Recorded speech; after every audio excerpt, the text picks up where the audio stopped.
Let's call a meeting to order with roll call. Allen, Allen, present. Good morning. Brown here. Braz, Braz here. Gopi, Leonard, Leonard here. Sanchez, Sanchez here. Jepro, Purok, and Kenyon. We're here. Thank We need a motion to approve the minutes from April 22nd. Leonard so Allen moves. moves. Leonard, Brown second. Brown seconds. Is there discussion on these minutes? We're ready to vote. Brown, Yes. Braz, Gopi, Yeah. Fraz, yes. thank you. Gopi, Leonard, Leonard, yes. Sanchez, Sanchez, yes. Allen, Allen, aye. The minutes are approved. Is there any public comment? Thank God, no. Kane County Farm Bureau, Stephen, what do you have for us? Well, judging from your previous comments, probably not Stephen, you very don't have much. to wear a mask for this group. We're adults. I'm Kopi, sorry, Mr. Chairman, Kopi is present. Sorry about that. We got you, Tom. I become so accustomed to the mask, sometimes I don't know I have it on. Mr. Leonard and Ms. Bates talked about the rainfall. I guess the good thing about the low amounts of rainfall is we have probably had the fastest planting progress for crops in northern Illinois in history.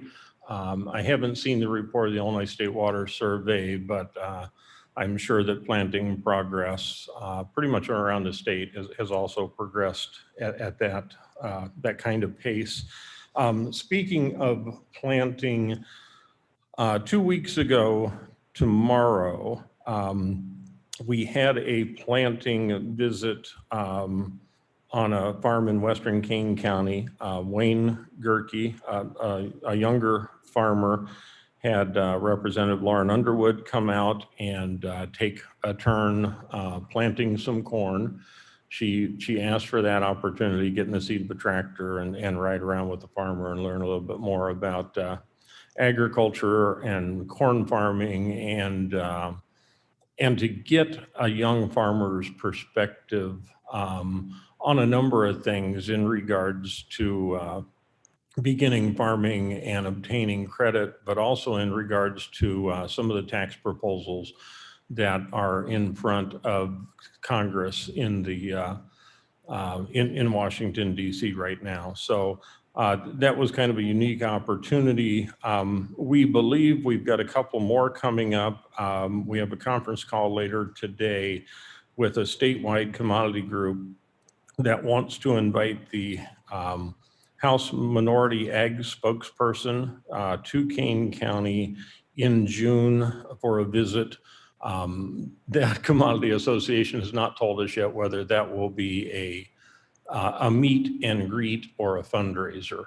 But I have a feeling that regardless of which direction they choose to go, we will help that local farmer to arrange that activity. And again, to get a minority spokesperson out to have a conversation is kind of a rare opportunity. And in July, we are trying to schedule a wheat harvest visit with the lieutenant governor to give her an opportunity to ride around in a combine. And she has done probably as much as anybody in the state executive branch in recent years to promote agriculture and especially in regards to local foods. So the carrot that we will dangle is an opportunity for 1 or 2 specialty crop farm visits also in combination with that opportunity to come out and drive a combine and help with the wheat harvest. A couple of other things in local news. I did bring copies of our May King County Farmer for Mr. Brown and Mr. Leonard and Mr. Kenyon, since they're the three that are here in person today. It does have information on 14 college scholarships that are not-for-profit foundation awarded this year. I did talk to Mr. Van Kerkhoff before the meeting, and he said that the county's ethics officer has determined that the King County Farm Bureau can offer complimentary memberships to County Ag Committee members. So we will be corresponding with the County Ag Committee through email, through your county board email accounts, and attaching a membership agreement, which we will need to do in order to issue that complimentary membership. But that will give County Ag Committee members complimentary copies, not only of our local King County Farmer, but also the Illinois Farm Bureau's weekly publication, Farm Week, on farm news and public policy and markets and weather, and a quarterly magazine called Partners that has a little bit more information about local foods and tourism opportunities and festivals in and around Illinois. So we will put that into effect as soon as possible. I also have here today for the county board members and the staff some refrigerator magnets about what is in season to promote local foods. And I will close reminding the members here and online that yesterday I sent out copies of an electronic newsletter called Link Local Information News and Know-How. We do that every other month, and yesterday's topic was farmland assessments. May is the month when the farmland assessment review committees get together with the supervisor of assessments. That happened on Monday of this week in Kane County. But we think it's important that all county board members and local government officials understand how the farmland assessment formula works and the importance to agriculture as an industry of preserving that formula and that assessment method in Illinois, because without it, there would be a whole lot of farmland for sale for other purposes. Because if we valued farmland the way we value other property, nobody in urban areas, it just would not be a profitable enterprise. So, thank you. I got my bills, and our land is valued on how much we can produce and what it's worth. And we think that's a fair way to do it, other than if you're developable. It's quite a difference. Mr. Chair. Look at that. Called me back 3 days late. That's my insurance guy. Mr. Chair, I got a question on that, and I know there's a seminar coming up on that farmland tax assessment procedure soon, webinar. So I'm going to watch in on that, even though it's my birthday on that day. I'll still watch in. But I got a question, because the way I read what you sent out yesterday was it's based on a 5-year rolling average, correct? That is correct. So when you see corn going for $8 a bushel, that's great, but yet 3 years from now, or 4 years, or 5 or 6 years from now, when corn's back at $3 a bushel, but you're being taxed on the rolling 5-year average of $8 a bushel, it's kind of a not such a good thing, right? There is no perfect tax law. Yeah. Yeah, I think that's true. It does kind of eliminate the extreme highs and lows and the volatility.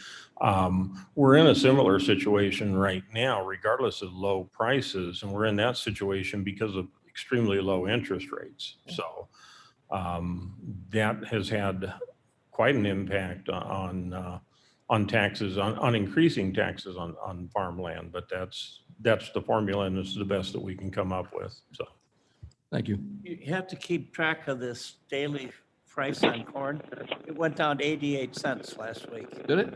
Yeah, it's coming back, but what goes up, will come down, and it'll be slow to come back. But they pick out a couple dates in which they they recognize the price, and it would Oh, be at harvest time, a couple of prices.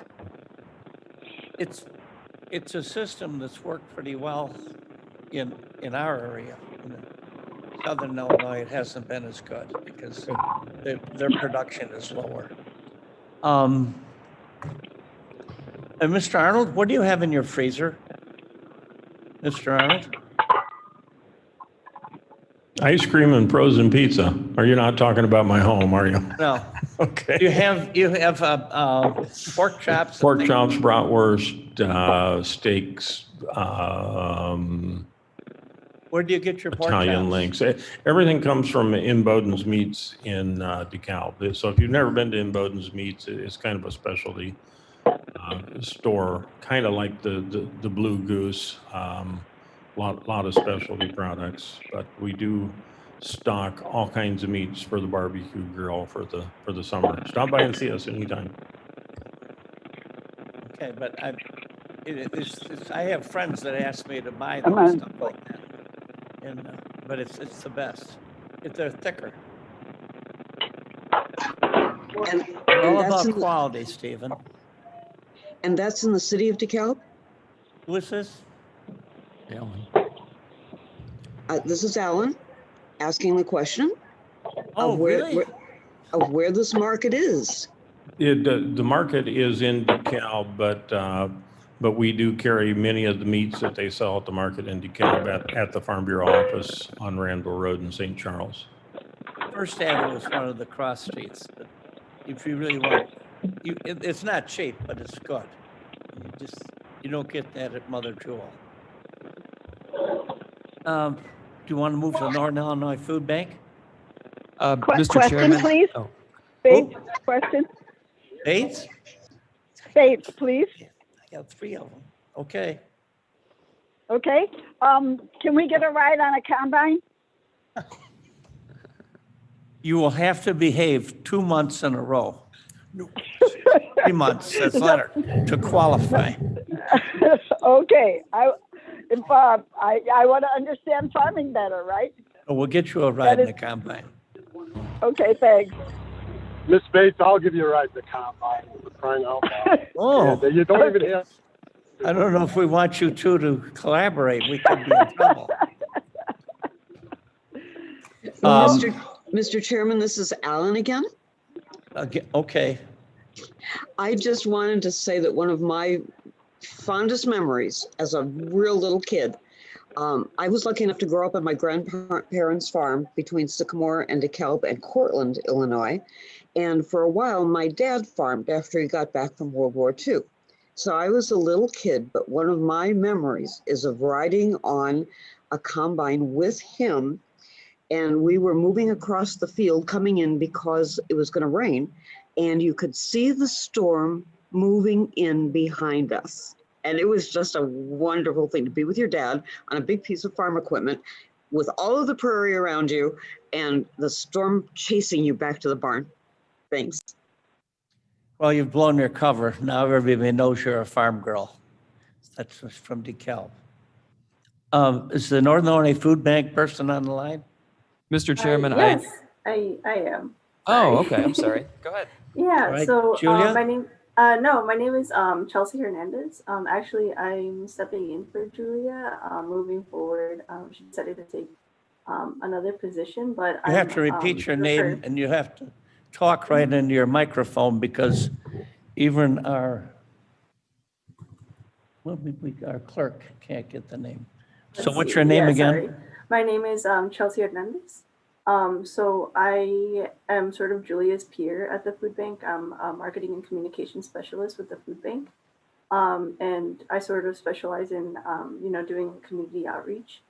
And, I'm happy to be here to, provide any, updates that the food bank can provide, about the work that we're doing in Kane County. And I know that for a lot of folks, across Northern Illinois, this is still sort of like a transitional period, coming out of a crisis. And we, as a food bank, have been, trying to take some, innovative next steps to sort of bridge the gap between need and, you know, like the capacity that we have. So yeah, if like this past month, like throughout Northern Illinois, we have distributed 8.6 million meals, which is still an increase from where we were at last year. So, you know, we can still see that, you know, folks are still on the road to recovery across Northern Illinois.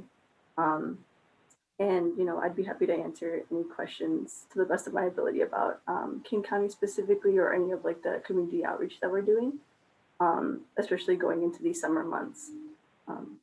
Yeah, and it's great to meet all of you, and you know, I look forward to sitting in on these meetings in the future.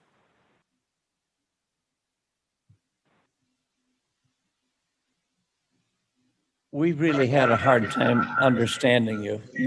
You're going to have to do better, because our young lady here couldn't even. Really? Hold on. She'll take it off the recording. Mr. Chairman, it's Alan again. Oh, how many questions this time? Could I just speak to Chelsea for a minute?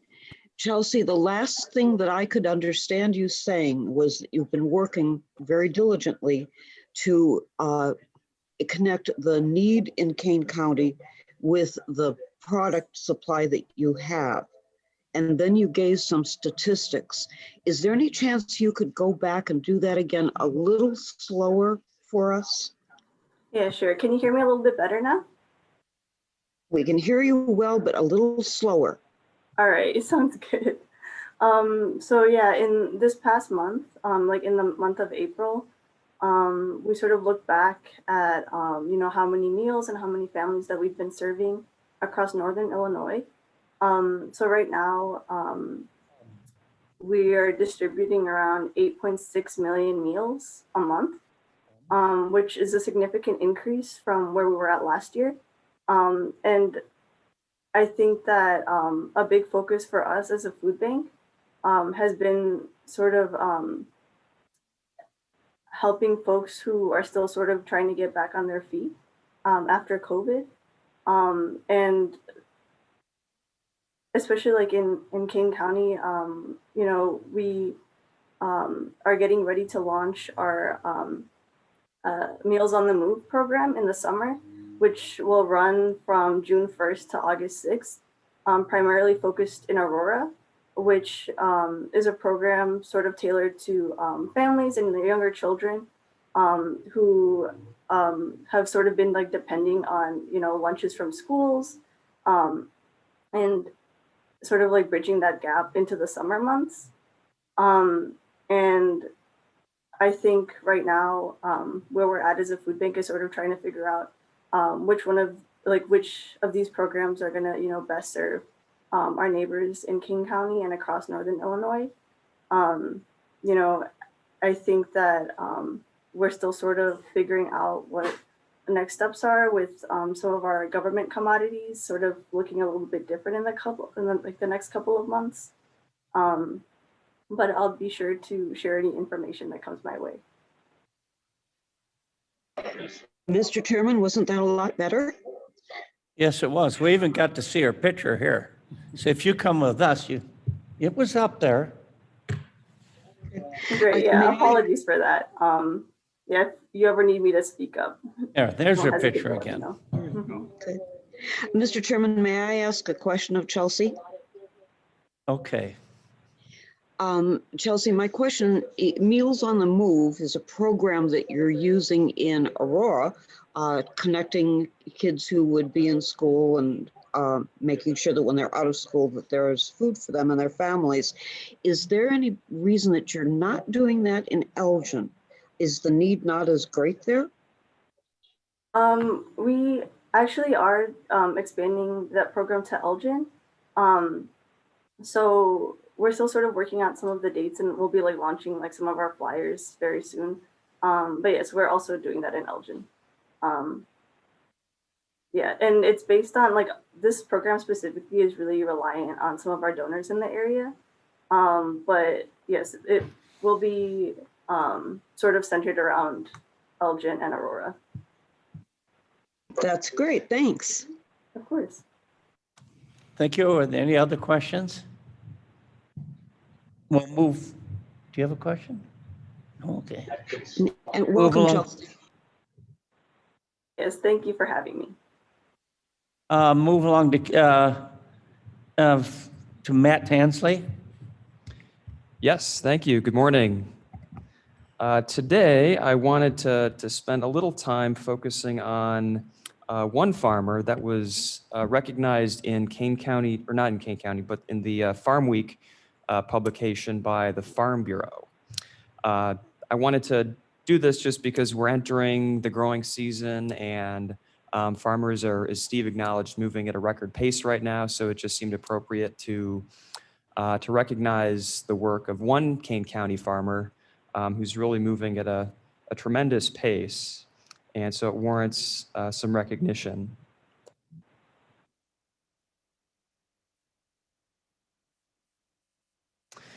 So the article featured Steve Pitstick, who operates out near Maple Park. And he does plant mostly corn and soybeans. And he gave an interview with Farm Week. And so I can share the link with the committee members if you'd like to read that in full. But he just talked a bit about how the season is starting out and how they essentially finished all of their planting by the first week of May, which he felt was really a record for his operation and moving at really tremendous speed. He did acknowledge the rainfall shortage has been a bit of a challenge. I mean, it could be an issue moving forward. If the rain doesn't pick up, it could pose some challenges. But on the flip side of that, it has really allowed farmers to do a lot of field work and to be out and just getting all the work done that they need to be doing to get ready for planting and the start of the season. And so I do have a video that Steve was featured in. This was back during the fall, during the harvest season, but it gives a nice picture into his operation and just kind of, the day-to-day activities that he's involved with on the farm. So I'll just give Blair a minute and he can cue up that video for us.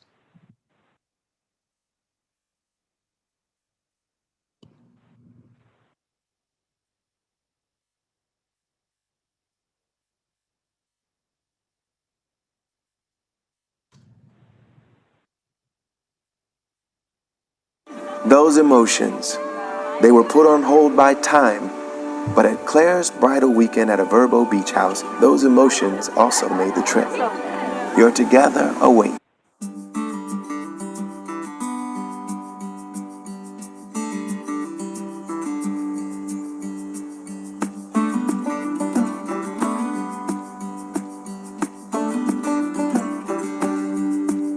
I'm Steve Pitstick. I farm here in northern Illinois, about an hour west of Chicago. I farm about 2,500 acres of corn and soybeans, pretty much half and half rotation. My typical day, it varies, but usually we arise around between 5:30 in the morning. What I usually do is check the markets, see what's going on overnight, see how the markets are trading, what kind of intelligence the market is getting of what's happening out in the field. Should I sell more grain today on an up market? Should I wait? Should I store the crop?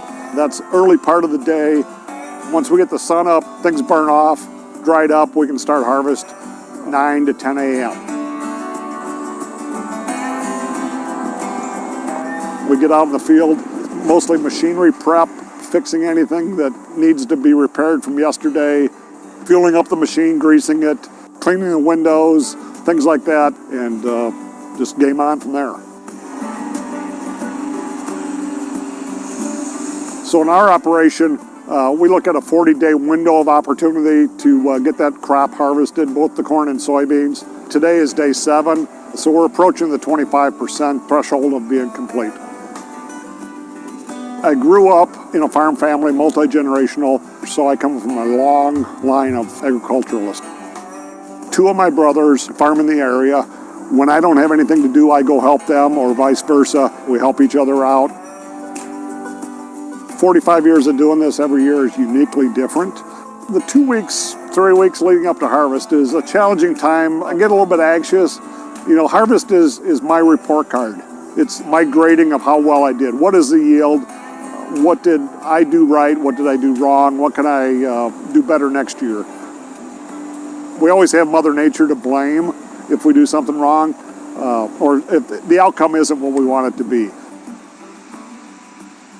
The quality of the grain is exceptional. Every year has a challenge, and I'll take the too dry of soybeans because it's just a fantastic harvest.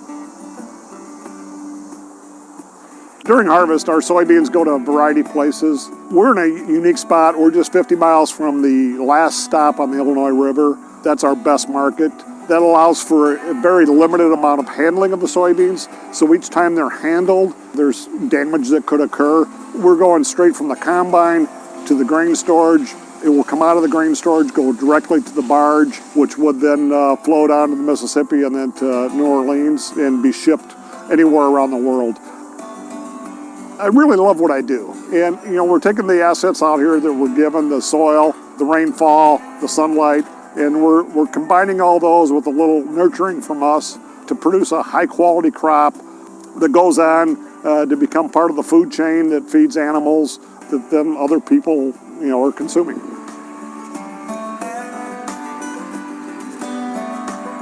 It's a fantastic feeling to get out in the field when everything is running smooth. We're running 3 machines. If we can get a good 12 hours in, we call it good. It's just really fun to just clean a field and gather that harvest. There's some satisfaction as you look back over that, a job well done, waiting to come back and do it again next year.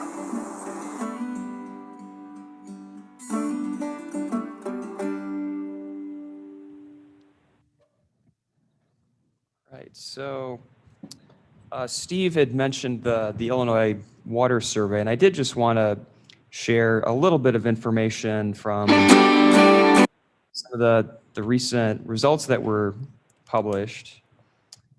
And it's interesting to see that Northern Illinois has really been hit more than the other parts of the state in terms of the limited amount of rainfall that we've received. And so you can see just some of the water measuring sites around the county, Batavia, Elgin, Montgomery, St. Charles, all registering pretty low levels of precipitation. And I should note that this doesn't take into account the rain that we got yesterday. So this would probably be a little bit higher once that's factored in.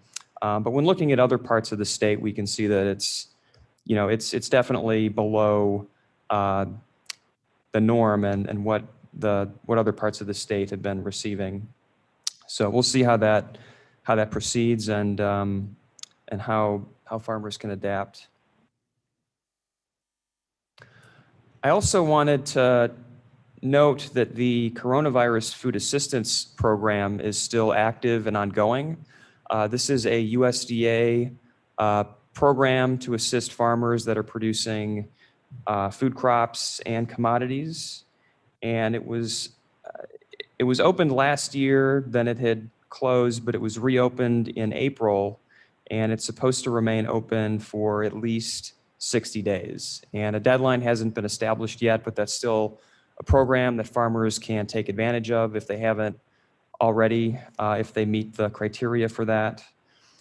And there is currently set aside about $4.5 billion in payments that are expected to be made to up to 560,000 farmers. So on average, that could be about $8,000 per farmer. And really the commodities are pretty broad, covering everything from row crops to specialty crops to dairy products, livestock, and so forth. So it's pretty all-encompassing, and it's definitely an opportunity that we want to see farmers in Kane County taking advantage of. And lastly, as the growing season is getting underway, and also as restaurants are beginning to reopen and reach full capacity, this is another opportunity for farmers to take advantage of that market. And so there was a publication released, I think it's been out for a while, but it was published by the local food marketplace. It's primarily a technology company that provides technical assistance to farmers, but they do publish a couple of free white papers that are available to farmers. And one of those is a guide for farmers selling their products to restaurants. So any farmer can go to the website and download that and get some tips and guidance on how to reestablish or to build those partnerships from the ground up. So covers a range of topics from just getting organized and planning how those partnerships can be established, just some common mistakes that can be avoided, and also how to work with different community organizations that can be a good pipeline and connection to working with restaurants, whether it's chambers of commerce or other groups like that that can help farmers make those relationships work. And that is all I have for today.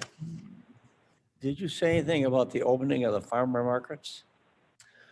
I know that several are It was in open. the Daily Herald today, but I forgot to bring my copy. But I know Batavia's open, and I suppose Aurora, the first one. That's Yeah. Yeah, I believe most of them are open by now. So yeah, we encourage everyone to get out and to buy local. Buy local. All right, is Janice Hill around? Yes, I am. Good morning, everyone.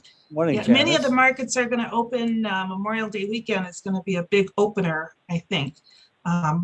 So stay tuned. You'll see more promotions, I think, coming up. And if Blair can open up my PowerPoints, let's see here.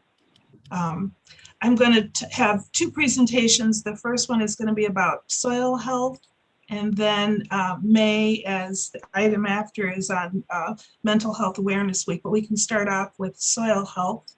And it was nice to see Steve Pitstick on that video. You know, Steve has contributed quite a bit to our county and to our state. Steve has been on our Farmland Protection Commission. I know he's worked extensively with Farm Bureau, and then also serves on the Illinois Soy Association Board as, I believe, vice president, I think. So he's active. I know I've had calls from him while he was working, asking questions about different things. So he is a very good multitasker.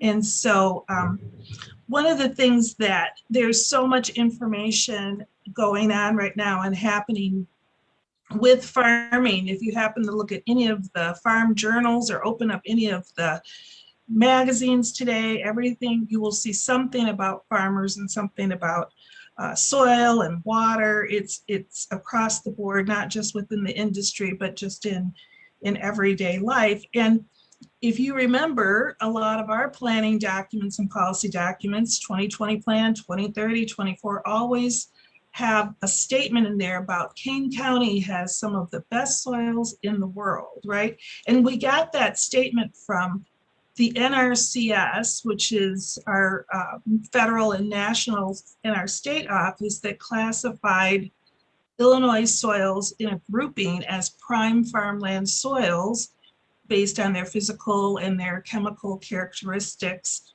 and their suitability for production as being some of the highest and the best in the productivity index, which is how our soils are valued here in Illinois. So all of this saying is we do have some of these best soils, and there are contribution to be able to do everything that you see happening with what Steve's doing all the way down to our local food producers. But now you'll also see these ads and other things about all of the eco benefits of soil too, and people turning to farmers saying they are going to save all of us from climate change, and they have a major contribution in that. And so it brings up this topic of, well, why and how and what about this soil? And what do we need to do about this? And so I think it places quite a challenge and maybe even a burden on farmers' shoulders to try to figure this out in terms of what should they be doing with their operation. And so that's what we've been doing at the staff level, trying to understand some of this and wrap our arms around it. We aren't farmers and we're not soil scientists on our staff.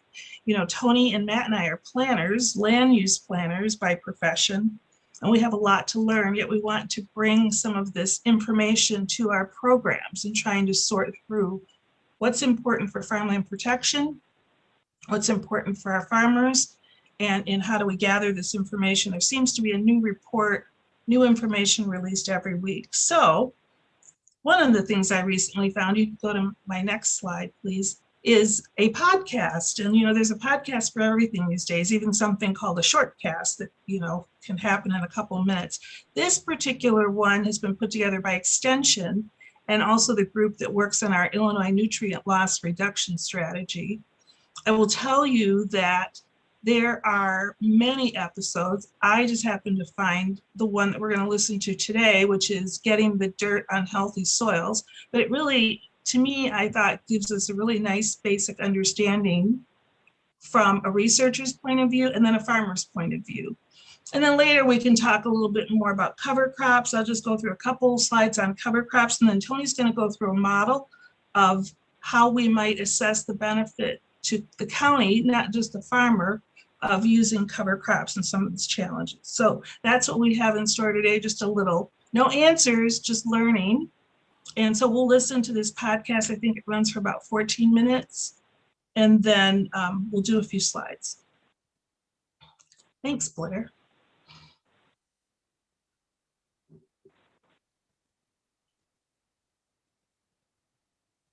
So that was 16, I think, right? Yeah.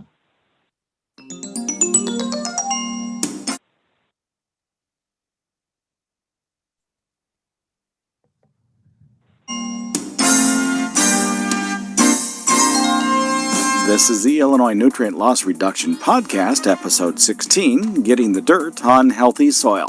I'm Extension's Todd Gleason. We're now joined by Andrew Margonaut. He's an assistant professor of soil science here on the Urbana-Champaign campus of the University of Illinois.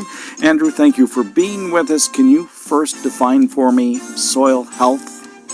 Soil health is a relatively new concept compared to other concepts in soil science. You can think of soil health in terms of where it came from. So the origins of soil health perhaps were really from the Dust Bowl. People talked about soil tilth as a way to mitigate the Dust Bowl erosion loss of soil. And then that got taken care of.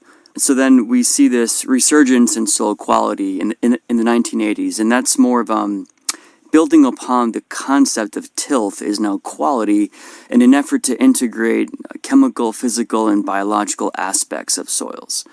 But that project was not really realized until the last decade or two with soil health. So the difference between soil quality versus soil health is a more explicit focus on the biology of soils.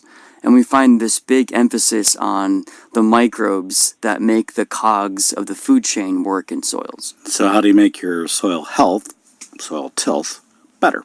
That is a good question, and one of ongoing scientific study. I think here we can learn a lot from what people know works. So what I mean by this is, what is the objective metric of a healthy soil? And it seems sort of obvious. The term itself is intuitive. We know, just like our bodies, what is a state of being unhealthy or maybe not so much.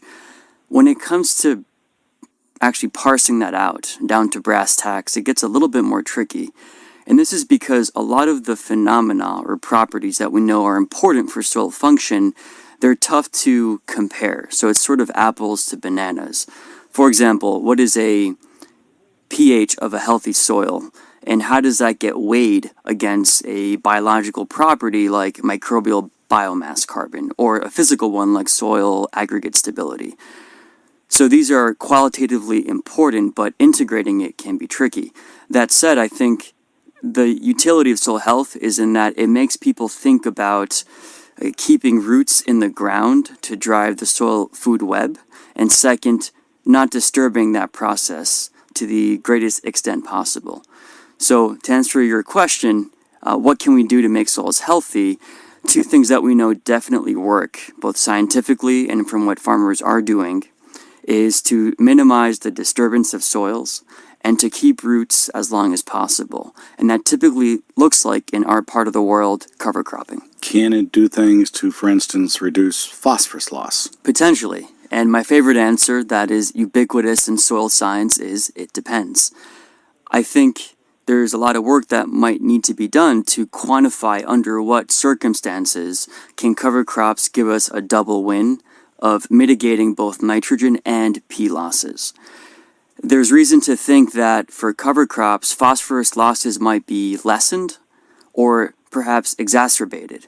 And there's a lot of work to be done here on the species of the cover crop, as well as the timing of when it gets terminated and when there might be a window of vulnerability for phosphorus losses to happen.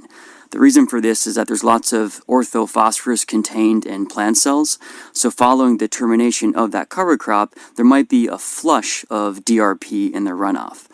So there's sort of this double-edged sword to consider about cover crops when it comes to phosphorus. On the whole, though, I think there's reason to expect that cover crops will likely provide benefits to phosphorus losses, or rather to mitigate those losses, largely done by their reduction of erosion. Different subject matter a little bit.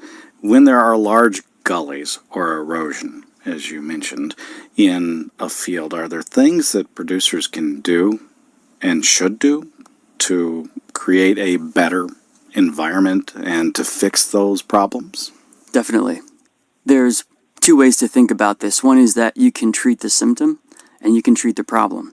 So the symptom is that there's this yawning gap in your field. And so that, of course, has to be addressed, or it should be, because the risk of gully erosion is that it feeds back on itself. So it's almost a feed-forward process. To circumvent that, the best approach is to fill it in. And there's lots of resources by the USDA, NRCS on what kind of fill. Can you use topsoil? Can you use subsoil? The biggest thing would be to fill it, to try not to disturb it for that season. Now that can get tricky if there's a gully cutting across one's site. So that's the immediate treating that problem, stopping the bleeding, so to speak. Then there's also, I think, some thought that should be given to why is there gully erosion occurring on my field. It could have been a very bad year, a very wet year like what we're having right now. It could also be that perhaps the traffic is a little bit too much or the tillage a bit too intense in that part of the field. Are there things that could be done literally upslope of where that gully has emerged to mitigate the velocity and thus that erosional power of water going downslope? So there might be some simple things like a grass strip, and that can then prevent future gully erosion from happening, because though one might fill it in, if the practices or the conditions that lead to that happening don't get addressed, it's likely for that gully to reopen the next season. What's your research about here? Three main things. I'm a soil scientist, and I like to think that, well, soils provide a lot of services to human well-being. And the obvious one is we grow food, but we also grow fuel, like ethanol. We also grow fiber. We also do things with soils like build homes, both on it and with it, like bricks. So what my lab does is we try to understand how soils function to provide those services. More concretely, we work in three places or in three areas. One is how to manage phosphorus as the Goldilocks nutrient. So globally, we tend to have these scenarios of a little bit too much phosphorus, and then in some cases, a little bit too little. So on these twin aspects, we work in the Midwest and in developing nations in the tropics, East Africa, South America. A second pillar of what we do is looking at high-value perennial tropical crops. So here, our favorite crops of coffee and cacao. You know, things that we like to eat. They're grown by smallholder farmers globally in the tropical belt. And there's not much knowledge known about how to close yield gaps, but also quality gaps with these crops. And finally, we work in more fundamental biochemistry of soils. This gets at, in our applications, for example, looking at nutrient cycling, what makes those processes go forward? So we look at things like enzymes and microbes to understand the inner workings of soil function and soil health. So that's soil health, soil tilt from the scientist's perspective. Andrew Margonotz. He, again, is an assistant professor of soil science here on the Urbana-Champaign campus of the University of Illinois. Adam Braun is a Fayette County farmer and a participant in the Tri-State Advanced Soil Health Training, which was presented by University of Illinois Extension. I asked him to tell us a little bit about his view of soil health, starting with, of course, his operation. So we're a mid-sized farm, and we farm a good mix of upland ground and river bottom ground, raising corn, soybeans, and wheat. And we no-till quite a bit and try to increase our no-till acres every year. And I feel like, maybe our soil diversity has given us a bit of an extra challenge in trying to implement that as far as a one-size-fits-all system. So while we're not 100% no-till yet, we're striving for it, and we do no-till and minimum till about 95% of our acres, and have a goal to be 100% never-till sometime in the next 2 to 5 years. So we're working on that. We've been cover cropping for about 10 years, and we're just now to the point where we feel somewhat comfortable in cover cropping, the more sizable portion of our acres.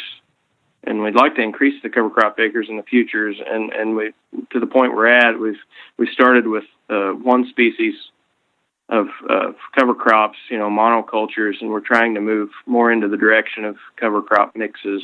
Yeah, what do you do to improve your soil health? I think no-till and cover crops are both great steps towards improving soil health.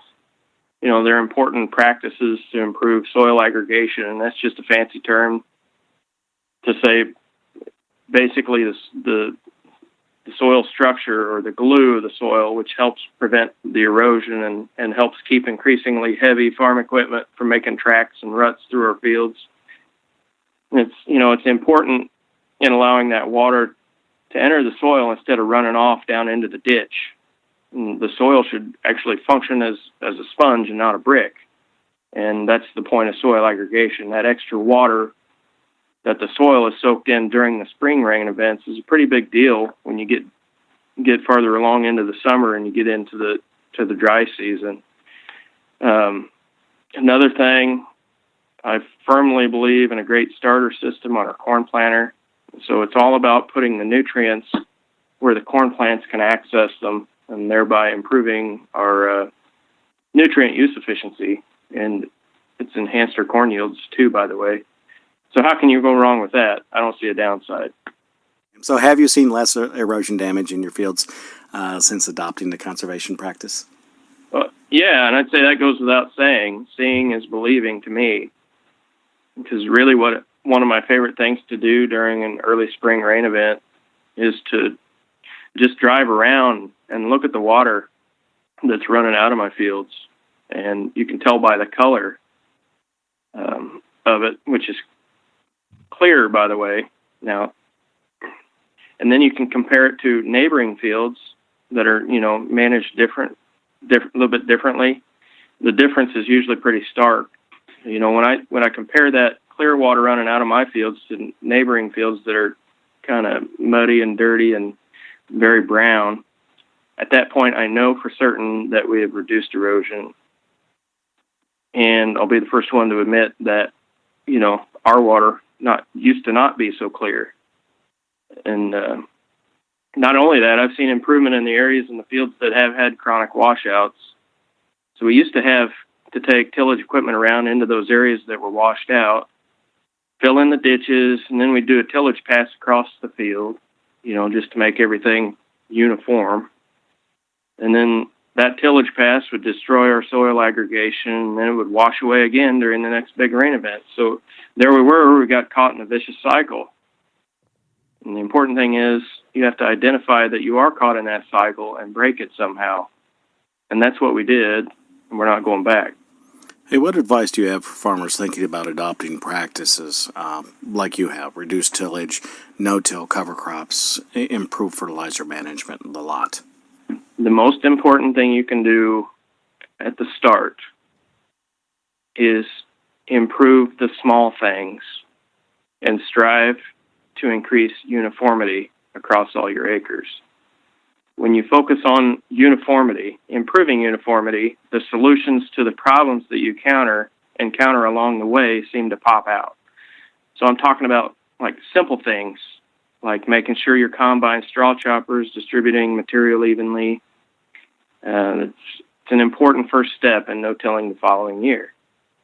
So then find another small thing that improves uniformity and fix that. And pretty soon you'll have a farm uniform enough to be no-tilled and cover cropped. But keep an open mind through that transition and enjoy the opportunity to be creative, because that's what you're really doing, is you're really creating a system that works on your farm. And that system that you create will be different than what your neighbors do. And in fact, it's going to be very unique to your own farm. And that's the part that I really consider to be the fun part, because you get to enjoy the opportunity to differentiate your farm from the status quo and improve your bottom line along the way. Adam Braun is a farmer from Vandalia, Illinois, and joined us on this Illinois Nutrient Loss Reduction Podcast, episode number 16, Getting the Dirt on Healthy Soil. I'm University of Illinois Extension's Todd Gleason. All right. So that was interesting. And what I think the largest takeaway that I have, that next slide is fine. The largest takeaway that I have from that is this is a transition that we're in, and that the farmers will have, and that it's very individualized. So for us, the staff, in helping to create programs that support this transition for our farmers, bring resources, we have to come up with something that can be very individualized. So that's what we're doing right now in terms of writing grants and looking at resources that we can bring to our farmers to help with this, because it's happening. It's actually required for some participation in some of our easement programs, right? So everybody is looking at this. So I put this slide up because take a look at who's involved with these programs. There isn't anyone here that is involved with agriculture that isn't working on this topic. We have a grant into Illinois Soybean Association.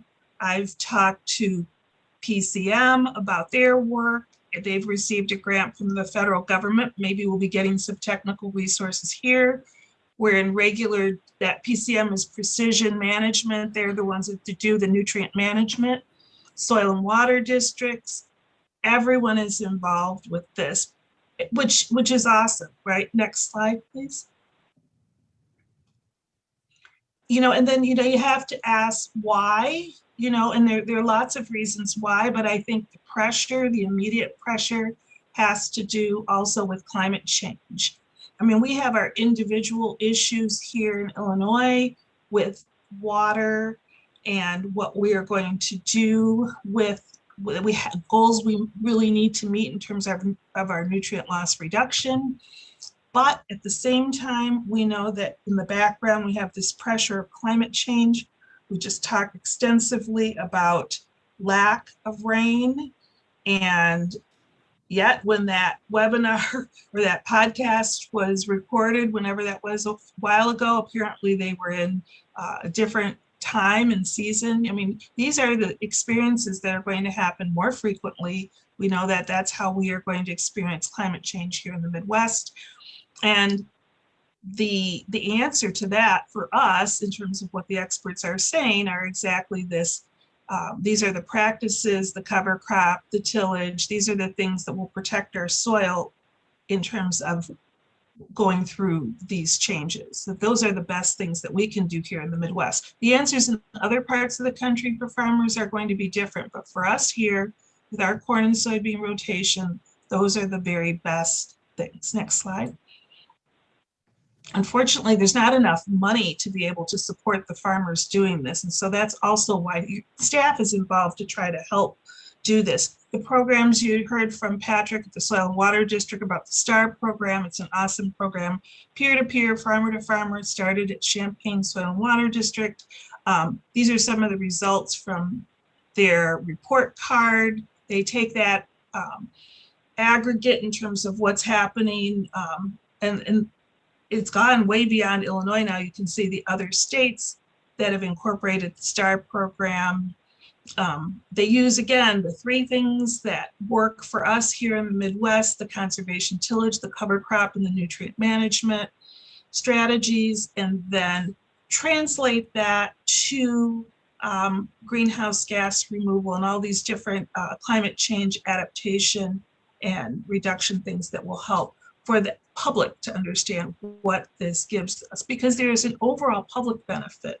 And again, that's why we're also here talking about this, not just what's good for our individual farmer and good for his operation and good for his bottom line. Very, very important for us here in this area where our farmers farm, in the peri-urban area where they're up against other land uses. Also in a restricted area where there isn't going to be additional land to push out and farm into. Very restricted areas, so we have those challenges as well. So next slide, please.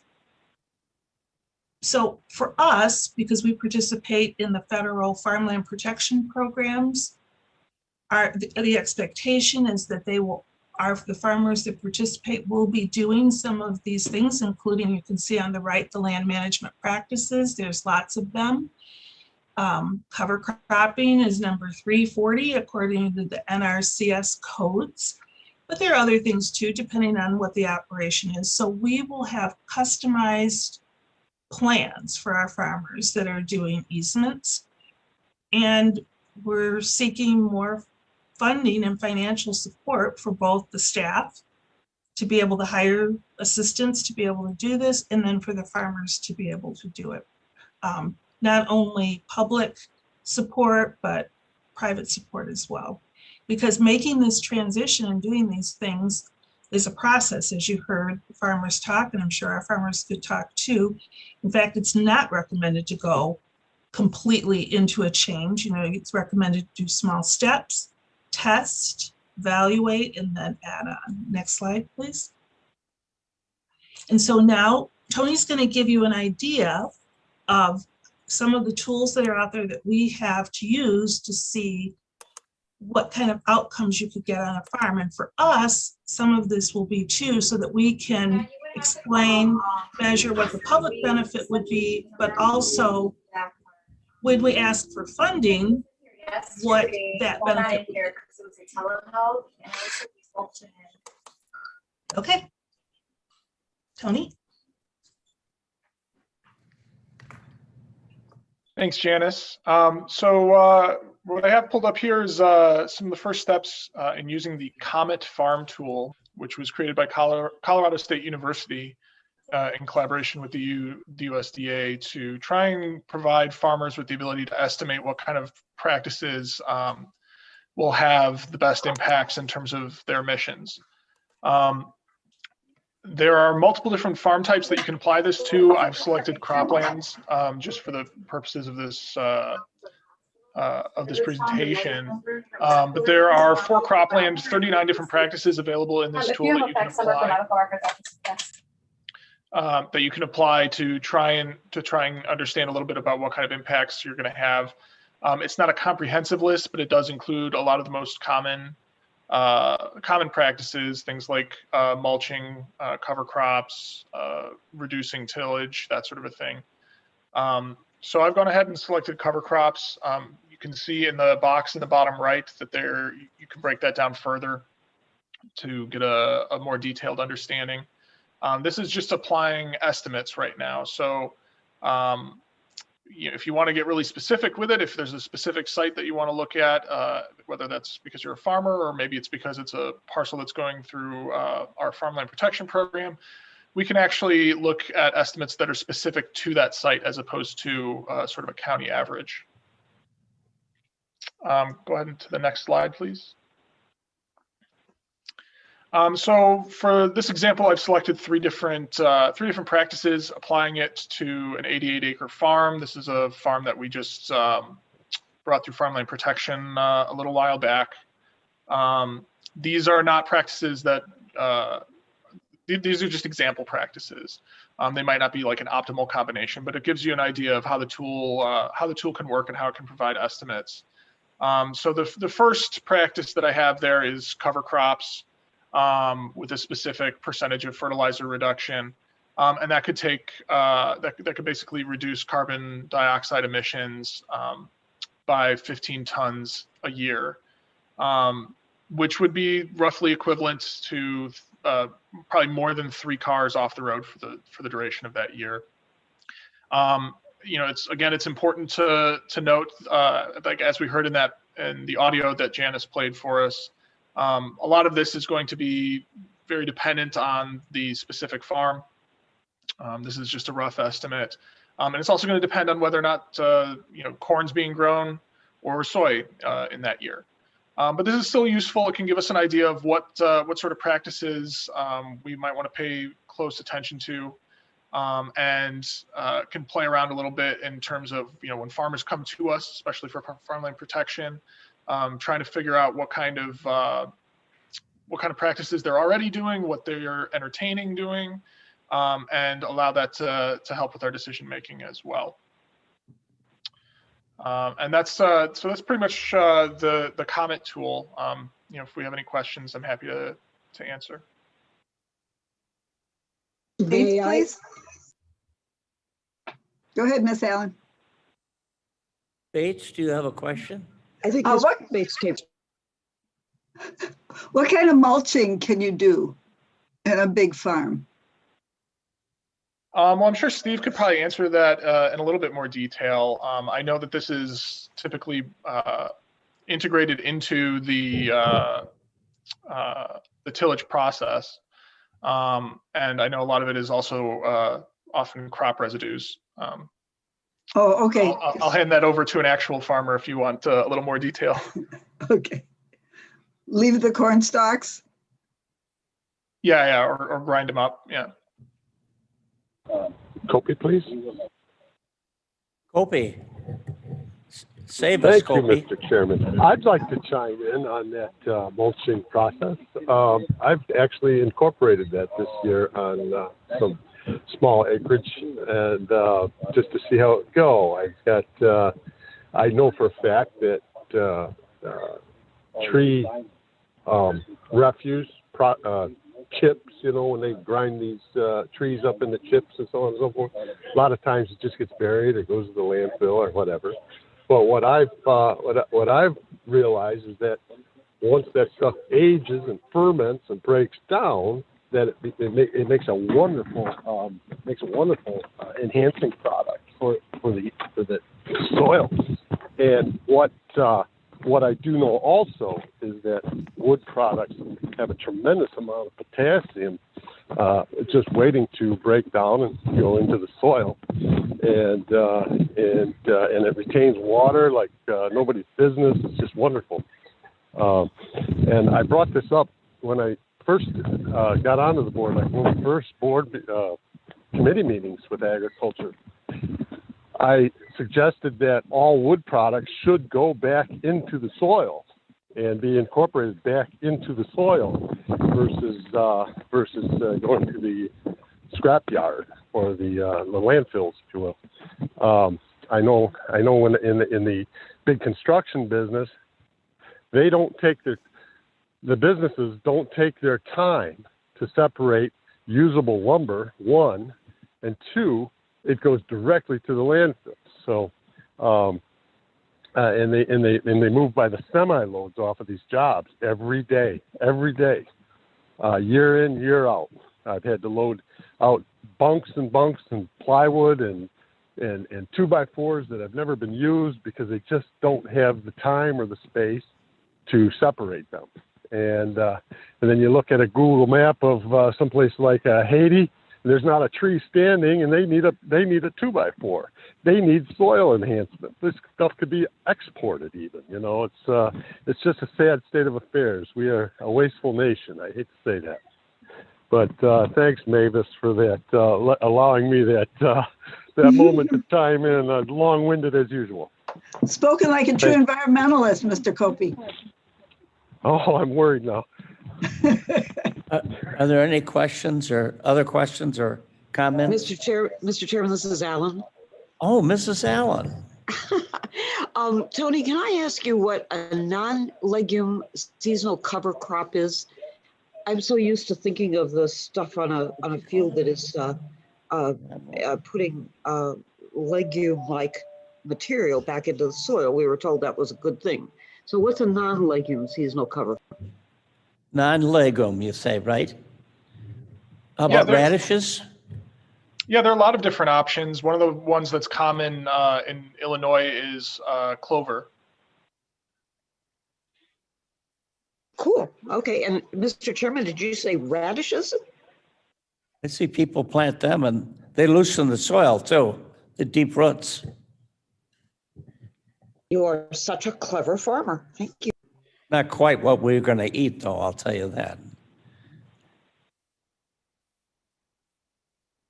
Is that all right, Debbie? Perfect, sir. Okay. Any other questions? Stephen? Stephen's got a big meeting he's got to take care of. I wanted to call our attention. We are going to have a county fair. So it will be in it. If you want it to succeed, you have to go there. People criticize them, but they try all sorts of things. You got it. Of course, it's right at the hottest month of the year, and it'll be hot, dry, and then you can go to the beverage shed.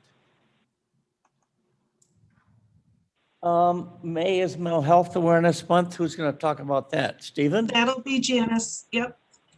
Just to wrap up on those practices, thanks, Tony. There's not enough money, federal, public government money coming from the feds into the state and down to our farmers to support cover crops.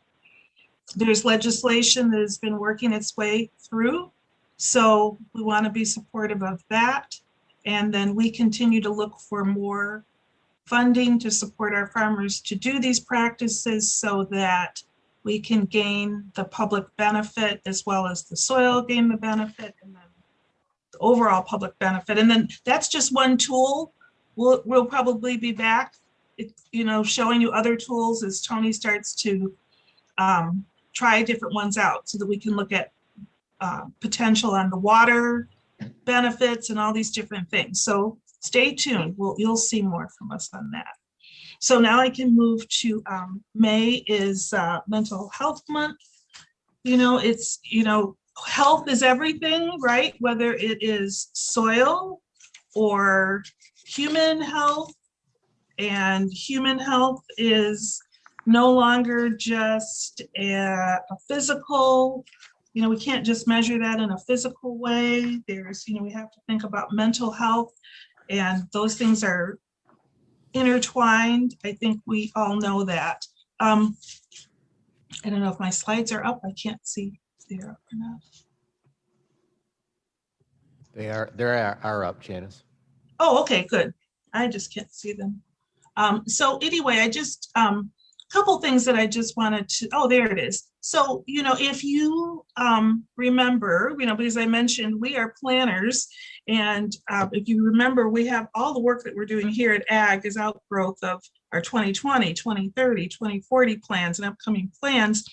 And we have talked about health as a major component of our planning work. And probably about 10 years ago, maybe it's been, I don't know, Mark, how long it's been, but we started including the health department in the work, foundational work of the health community into our plans. And the social determinants of health is one of the major policy and foundational topics that we included into our work, which recognizes basically that a person's health, a community health, is not just determined by, for example, their blood scores, right? There are many, many factors that are external factors that will influence positively or negatively a community health. And those generally, according to the experts, fall into 5 particular areas. And for us as planners, we really focused on that neighborhood and built environment quite a bit, although we recognize the other areas are very important. But we knew, being involved as planners, that we could really influence that neighborhood and built environment, right? We focused on quite a bit of that in the environmental conditions. Next slide, please. I noticed, and as I started to revisit this topic, as I'm looking at this, the same organization is now recognizing that those determinants also include mental health. It's not a surprise. We know this is a big topic. Certainly, if the COVID pandemic taught us anything, we know that mental health is critical. It's critical for many different things, many aspects, and it's a wellness issue as well for all of us. You could just look at being confined as one aspect to recognizing how important mental wellness is, and that there are many risk factors and outcomes.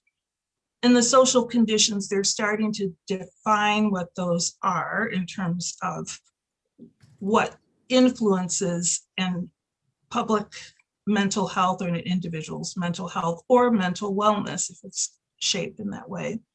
One thing they recognized are shared safe places for people to interact, and they recognize parks. I will broaden that out to open space, and I will include agriculture in that in my definition. Certainly, if you look back to our founding ordinance for farmland protection, we identify the scenic beauty and scenic value of our agriculture area as one of the foundational whereas clauses that created the ability for us to have our farmland protection ordinance. And then certainly in all of our documents as well, in terms of one of the reasons that we want to keep agriculture and open space. There's a huge public benefit for everyone, and I think it's been recognized. Next slide. But at the same time, we also know that farmers as a sector, as an industry, as a family function, if you come from a farming family, you know that there is a very blurred line between doing the work and the industry. You saw that today with Steve in his video. You know, he walked out of the house and right into his, in fact, there was a blur, there was a total blur. He was doing his work right in the home. I think now with COVID, we can kind of understand what that's like for those of us that worked in the home during COVID, right? And those challenges that are faced, many external factors that are not controlled. And that conversation you were having, the committee was having before the meeting too, all the external factors, assessment, all these different things, market prices, loan rates, extreme weather. These are only going to continue to be a challenge. We know too that stress and stressors are one thing. It's a question of response and how we respond. So we put these resources here. This is from the American Psychological Association. They've worked with farmers in the farming community for a while to identify those. Also, the Illinois Farm Bureau has a great website with resources, just as this one does too. And I think what we will do is ask that an article be written. I know that Matt can also release something through Growing for Cane, but maybe we can also have an article for the entire county to read.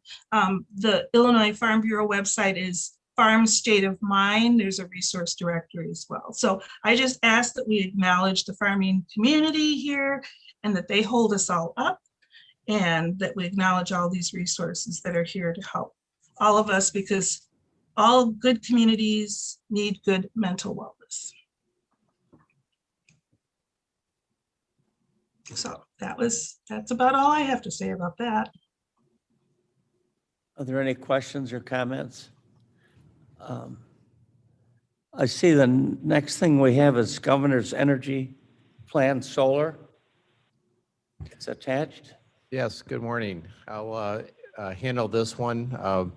You're actually the last committee stop before it goes to executive committee and the full board.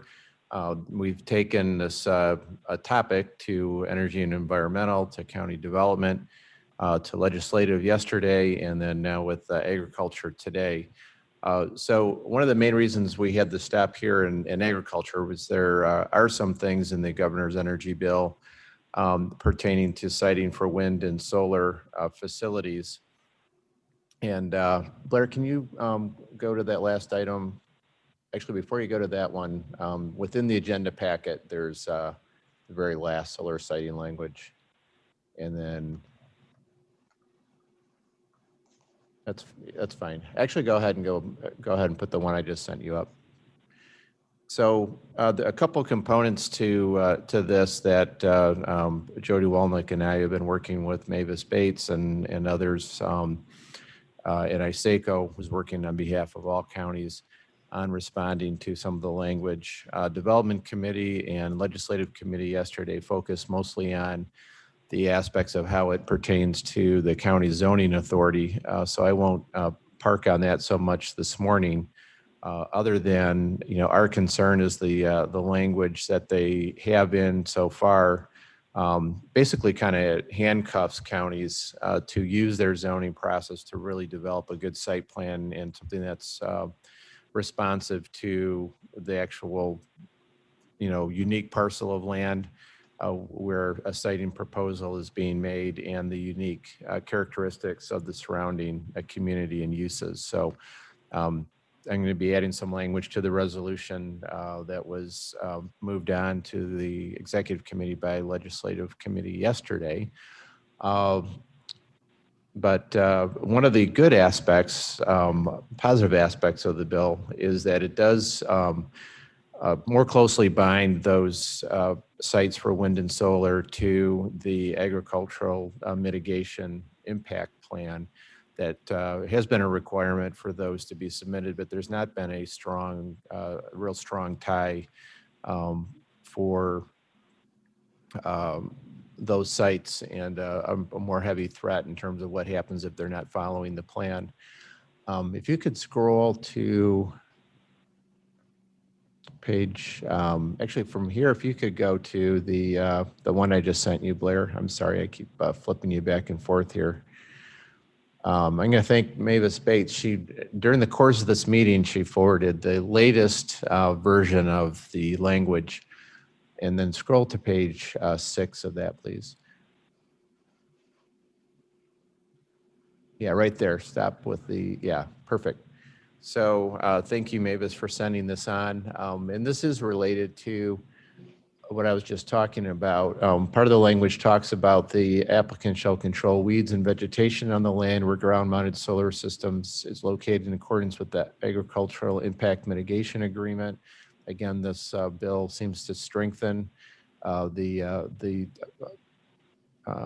follow-up and conformance with that agreement.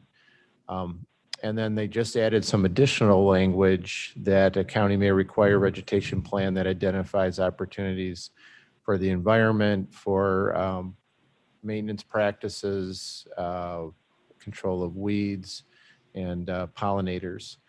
So Mavis, this appears to be a positive improvement to the language as well related to the agricultural mitigation plan. But other than that, Mavis, if there's anything you want to add or if there's any additional comments from committee members involved in the other committee discussion. So I don't want to drag this on longer than we need to, but definitely give you opportunity to make any additional comments that'll help me form the last bits of the resolution. Thank you. Okay, thank you. There is one more red section down a little bit farther, Mr. Van Kerkhoff, if you want to just note that there is a, thank you, there's the red. Anything having to do with the conservation easement is also, we can say no to anything on the conservation easement. So the parts that we were most concerned about here were a loss of authority for the counties with respect to the setbacks from the solar, for a solar field from a nearby property line, or the dates, the number of days we were allowed for making all this happen. And so that's what will go into our resolution, which hopefully will pass in the next committee meeting and will be sent to the governor's office. So those are the main concerns. And we're trying to get this all done before May 31st, which is the end of the session for the General Assembly. So that was why we were putting some urgency to this. Okay, that's all. Thank you. Any questions or comments? Mr. Chairman, this is Alan. Oh, hi, Debbie. Hi, Michael. I just wanted to confirm with Mr. Van Kerkhoff that it seems as if you have put into place for our county protections that will carry over into this, in that we treat these proposed projects of solar and wind as special uses. And the special use language gives us the chance to consider a particular project in terms of, what's the topography, what's the geography, what's the highs and lows, where's the water, where are the neighbors, and so on. And so I think that you have said that the special use gives us those protections, even with what the state is up to. And I think that kind of, this is a case where good planning projects itself into the future and continues to be good planning. So I just wanted to say thanks, Mark, for that. Thank you. Any other questions or comments? Well, it's free energy. I think what I read, the cost of solar has gone down dramatically, and it will reduce your bills as we grow into the future. Is there any more things to come before this meeting? Mr. Leonard's been stimulated. This stress has to do with golfing too, or yard work. Bates, please. Bates, please. One more little question. Maybe this goes to Janice Hill. Janice, with all this talk about, and to Ms. Wolnick, I don't know if Ms. Wolnick is here, but she covers issues to do with water. And I'm wondering, are we paying special attention to our aquifers during this semi-drought period? What's happening to our aquifers? Do you look at that? I'm not sure if I'm not sure if Jody's on this call or not, but you may remember that we have that sub-watershed study that's ongoing that is being monitored regularly, and she has those locations set up, and they're they're coordinated with our farms and our farmland protection program so that we can monitor, we can do monitoring that will help influence some of our policy for farmland protection, and kind of find out where some of this, especially some of the neighbors, because we have land uses adjacent to farming that are large lot development. So we can find out how much of this influence is coming from those areas, the urban areas. And so it's going to be very interesting to find out, because I think there's an underlying assumption oftentimes that it's farm operations that are maybe negatively impacting the nutrients are negatively impacting the water quality. But it may in fact be runoff from the residential uses. And so that's part of what her study is looking at in some of, because we have some of these uses adjacent. So those sites are scattered around the county so that we can get a better sense of that. And I'm sure it will, because they are monitored pretty regularly. So that I know she has ongoing. What else she has ongoing, I don't know. Jody is here. If I can jump in. Oh, there she is. Can you hear me all right? Mm-hmm. Yes. We do have a proposal out for some federal funding for a countywide monitoring network. We had a study that was completed by Illinois State Water Survey several years back, And that would certainly, in this drought type situation, better inform the county as to the status of our aquifers. So we're still pursuing grant opportunities to establish that network for Kane County, similar to what McHenry County has. How can we help you do that, Jody? Or should we talk later? We can talk later, but again, we're definitely out there looking for funding, with working with the chairwoman on different opportunities to try to get that network established for our residents. Good, thanks. Are we all good now? Thank you. Yeah, Done, water's done. pretty important. We're down 13 inches of rain for this year. And if you drive around the countryside, go by our farm, we have a wet hole that's no longer wet. You see the geese walking around on cracked soil. So Yeah, you see it in the Bliss Woods, the pond is dried up. Even the Forest Reserve stuff is drying up. And I think it's very important for our birds. We have to make sure they get water. So buy a bird bath. Or I have two. I'm serious. Two of them. They need water too. Well, everything does. Yeah. Okay, if there's nothing else to come before the board, we need a motion to put the reports on file. Alan Brown moves. moves, Leonard Leonard seconds. Uh-oh. Go ahead and vote. Okay, all in favor, roll call? We could take a consensus actually for this. For the files? Yeah, Shepro, this is Sanchez here. Shepro informed us Have a of this recently. unanimous sense, so we just do it without voting. Fine. Okay? Which would you like? Read the roll then. We'll see who's still awake. Brown, Yes. Braz, Gopi, Leonard, Leonard, yes. Sanchez, Yes. Allen, Alan, Mr. Kenyon. And Kenya and I. Now, Mr. Van Kerkhoff?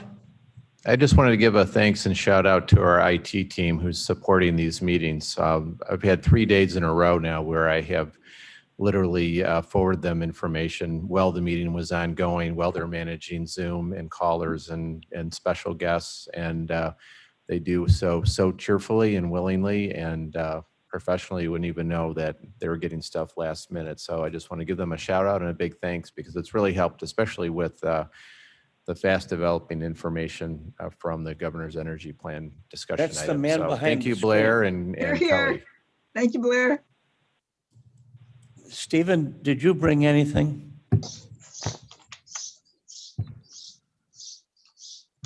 Oh.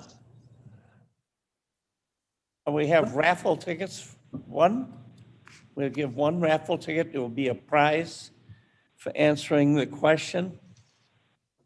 Oh, I gotta think of a question. Oh, who was the local farmer who had the nice video? He actually two. Go ahead. Steve Pitstick. Dave Spitzig. So you get a complimentary entrance in the pickup raffle that the Farm Bureau is going to have. Right. So you could be driving a what year pickup is it, Steve? 1972 Chevy C20. Oh, I'm jealous. Well, you can buy them. You could buy tickets. Mr. Brown bought tickets. So maybe I'll bring tickets to a meeting and give you a chance to get in on the. Okay. prize. What's it? Is that the? Stephen? They're 1 for 15. They are discounted for multiple, but 1 for 15 gets us past the ethics ordinance. Well, we suggest you just buy a whole book and have your chance. Mr. Brown bought a book. Bought 2 books. That's right. That truck. He'd be pretty cool, wouldn't you? Mr. Chairman, Sanchez here. Yes, Mr. Sanchez. I just wanted to say thank you real quick to Janice and Matt and Tony and everybody that's working on our local food issues, and to you as well and the committee for listening to it and having this work continue. When I started on the board, I mean, actually 10 years previous to me starting on the board, I believe I had discovered the agroecology and permaculture practices. Was barely talked about then, but now are becoming more popular, and it all had to do with soil health and conserving what you have, reducing your inputs from the outside. And I do think this is the future of agriculture. So I just wanted to thank everybody for continuing to work on this issue and bringing this to us each month. All right. Is there anything else? We need a motion to adjourn. Mr. Chairman, Strathman here. Who? Strackman Cheryl moves? Strathman. Is No, I'm not on the committee. I just have a comment. she not on? A comment under the Yes. wire? Yes, just Okay, under the Cheryl. wire. I wanted to thank you for a fabulous meeting this morning. All the information that was presented was really great. And I have really appreciated all the work and effort by our staff. And I just wanted to say thank you. It was great. Okay. Would there somebody like to move we adjourn, or we're going to stay here all day? And Brown to move. Brown moves. Leonard Leonard seconds. seconds. All in favor, say aye. Aye. Bye. We're done.